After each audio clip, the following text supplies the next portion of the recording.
Is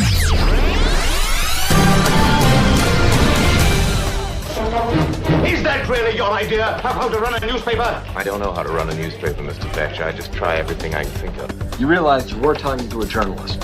I'll tell you what, Fonzie. Since you're such an investigative reporter, you figure it out. If I revealed my sources, you wouldn't talk to me. Yeah, that'd be terrible. Come on, Elliot. The public has a right to know a few things. This is Two J's in a Pod. I'm Mary Ellen Murphy from WGHN Radio. And I'm Sarah Leach with Ottawa News Network.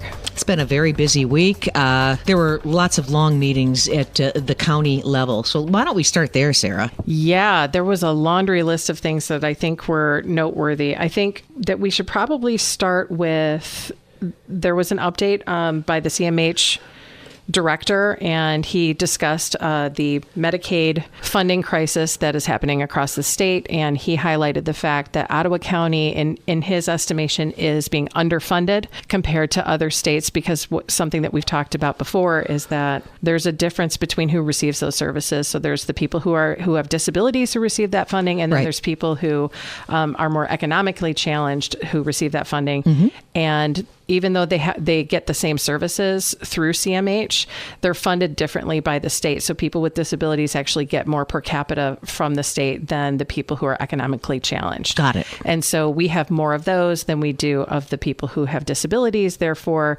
we have a funding deficit as people are falling off the rolls of Medicaid post-COVID. Okay. Now, the director suggested that perhaps we need to have more aggressive discussions with Lansing and state legislators, and even to go as far as suing the state if needed. So I thought that was pretty interesting, that sort of language would be brought in front of a board that has been sued 7 times in 2 years. Wow. And who gave this presentation? This was Dr. Michael Brashear, so he is the current director of CMH. I have to say, when he is up at the podium, he's very colorful. He does a very nice job. Yeah. I mean, he gets all the information out there. He's easy to listen to. Right.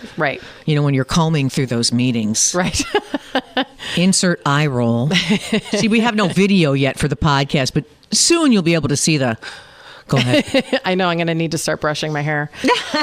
All right. So next on the list, I think it is noteworthy that there was discussion about a wage study in Ottawa County, and the Human Resources Department put forward approval of hiring a firm to do that wage study. So basically what happens is they look at what other counties are doing, how they're structured. They look at inflation. And so they look for recommendations to make any kind of wage adjustments depending on what kind of work you do, what kind of classification you are in the county. And there's over 300 employees in the county. Mm-hmm. So this is quite an undertaking. So it seemed like a very straightforward, almost boring issue to be discussing in front of the Finance Committee. However, when it came to discussion, there were the Ottawa Impact commissioners who were pointing to this firm to say, well, wait a minute, we think that this firm is problematic because they have a perfect score rating from the Human Relations Committee, I think it was. HRC? HRC, yes. And that is problematic because they promote DEI ideology, which is not the trajectory that the Trump administration wants us to be on. So again, we found ourselves in this conversation where I don't understand how we went from deciding what a clerk at the front desk makes per hour to DEI and the Trump administration. What does that have to do with? Well, I don't think it has anything to do with it, but we see these issues over and over again that kind of immediately get hijacked to sort of talk about ideological differences versus practical conversations about how to operate a county. So we're still seeing that friction between the Ottawa Impact Republicans and then the traditional Republicans. It's not going to go away, I don't think. No, this is, if anything, I think that this is just indicating that this is going to continue, if not heighten. And I don't know exactly where this is going to lead. I don't know if they're going to just start outright arguing with one another in meetings, or if that's going to be kind of fought outside of the meetings through social media. And there are other ways of, reaching people. There's the Simply American website that Joe Moss founded, who, he says that it's a newspaper, even though it's not a news site. I know. PSA, it's not a news site. If you don't say who's writing it, you don't write under pseudonyms, you take responsibility for your byline like a grown up. But yeah, there's those kinds of, conversations that are happening. And so there's like a proxy war almost that's happening like outside, where everyone's smiling at the meetings while they're quietly passive aggressively insulting each other, and then they just kind of talk trash outside of the meetings, and they're publishing columns, and they're taking swipes on Facebook and on Twitter. So this is exhausting. It's a very bizarre dynamic. This is like it's a full-time job. It's a full-time job covering Ottawa County itself. Tell me about it. and then my kids are grown. Yeah. Okay, my kids are in their mid-20s. I don't I don't have to. I'm not. And you're raising kids. You got Valentine's Day this week. Yes. How many Valentine's cards have you had to buy? Well, actually, we're doing that tomorrow, and we have a whole party planned at home where I taped the puppy bowl from last Sunday. We're going to watch that while we fill out the Valentine's Day cards for the classes. But I mean, 40 of them. I have just to do. all this stuff. I remember doing all of this when my kids were younger. Oh, we are in it. You're in the thick of it, and then you're. What's going on with the Board of Commissioners?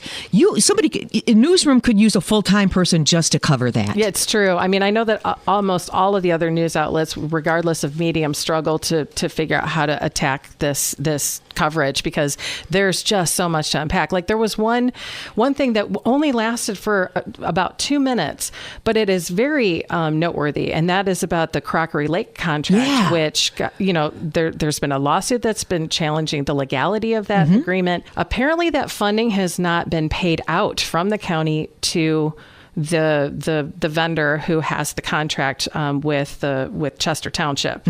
And that was brought up by one of the OI commissioners, Sylvia Rohde. And she said, why is that not on the accounts payable list that we're about to approve? And the only response that she got was from the chair, the new chair, John Teeples. And he said that will be addressed at the next full board meeting, which is on the 25th. And that's a morning meeting. And then they moved on to something else. But that made me have a whole bunch of questions because we haven't had any update on that litigation yet. That indicates to me that there's going to be some sort of a really weird, probably spicy discussion. They might try to pull that contract back. And I don't even know if they can because I don't understand how that could happen because they've already approved it as a board. But it's indicating that some very weird things are to come. This is my wheels spinning, by the way. You can't see it, but that... Okay. Yeah. When's the next meeting? It's at 9 a.m., February 25th. Now they're on a new schedule, so they're still on Tuesdays. Okay. But now they're doing only one meeting, full board meeting per month, and they're going every other month between morning and evening meetings. So this month is a morning meeting. On the 25th. Yes. So March will be the last Tuesday of the month at 6:30. February is the last Tuesday of the month at 9 a.m. Okay. Anything else? The only other thing that I took note of was that there was a grant that was actually brought before the board last year by the health department. Now, we all remember the origin story of OI and some of the actions that they took when they first took over the board in 23. Sure. They really got into it with the health department. They tried to fire the health officer. She sued. There was a ton of tension over the next 18 to 24 months. She's still in her job and everything sort of settled. So after that was all resolved, she came before the board to say, I have this $900,000 grant from the state.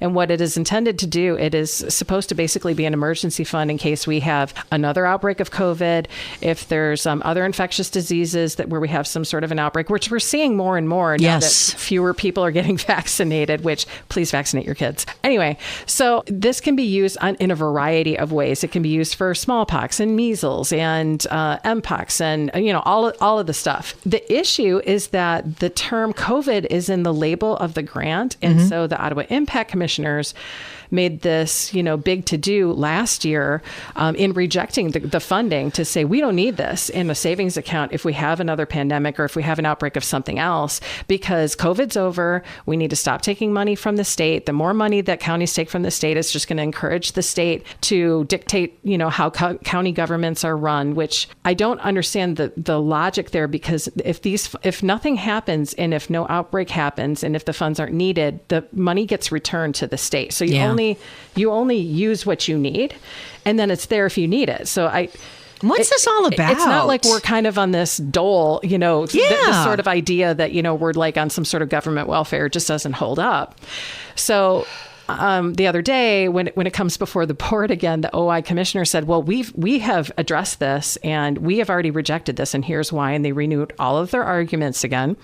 But the new majority said, why wouldn't we want to plan for an emergency?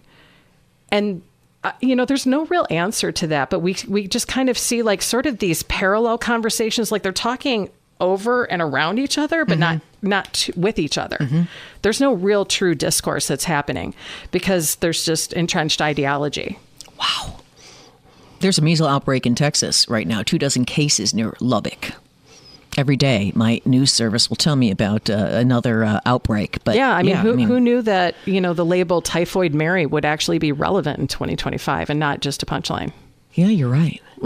I'm exhausted, and it's know. only February. I mean, what the heck? I saw a funny meme where it was from Titanic and Rose. It's the character, when she's all young and vibrant, and that's January. And then, there's the 80-year-old version of her by February. And I said, I feel that in my bones. That's a fact. All right, I'm tapped out. I'm tired of the sound of my own voice. You want to talk about my cat cracking my screen? Oh, yeah, I cannot. I don't know. How could a cat eat a chunk of your screen? Literally a chunk of glass in the corner of my laptop is missing. And I had to go check his mouth because I thought, how did you not crack a tooth?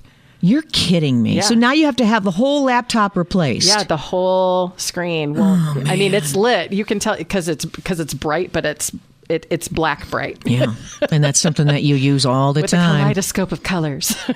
I'm sorry about that. What's your cat's name? Pumpkin. Oh, okay. Yeah. My dog's name is Penny Lane. Everybody knows that, though. She's now completely blind, by the way, you guys. I know, and I know. She has some bad cataracts, and one of them shifted, and she walked right into a wall the other day. So now we're just trying to get her adjusted to where everything's at. But she could live another 3 years like this. It's it's very common with Yorkies and whatnot. But I kind of feel like I am more diligent about caring for my animals sometimes than I do my kids. Or myself. They're like, I fell, and you're like, walk it off. But like the cat or the dog walks into a wall, and you're like, oh, do we have to go to urgent care? I know. Do we need to call the emergency vet? I know. And then your kid walks into a wall. Shake it off. Your kid's just side eye, and you're like, oh, I see how it is. It just goes to show you, it's always something. If it's not one thing, it's another. That's the news. Good night, and have a pleasant tomorrow.